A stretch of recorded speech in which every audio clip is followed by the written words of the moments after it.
ఒక MA ID కావాలా? ఆ ఎంఏ సూపర్ ఉండాలా? ఒక్కటేంటి చీప్గా 3 తీసుకో. ముందు ఆ ఒక్క ఐడి ఏంటి?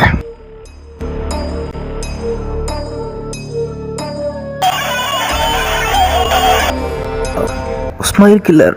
చెప్పండి ప్లే బాయ్. నాకు ఒక సూపర్ 3 అమ్మల ఐడీలు కావాలి. ఓకే, నేను మీకు సెండ్ చేస్తాను.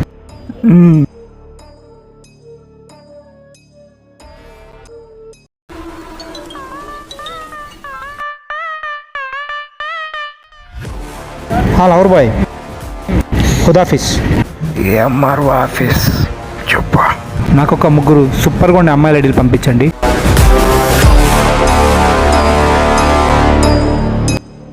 శివ, ఈ వీడియో లెంత్ ఎక్కువ ఉండదు కానీ నెక్స్ట్ వీక్ వస్తుంది, అప్పుడు చూడండి.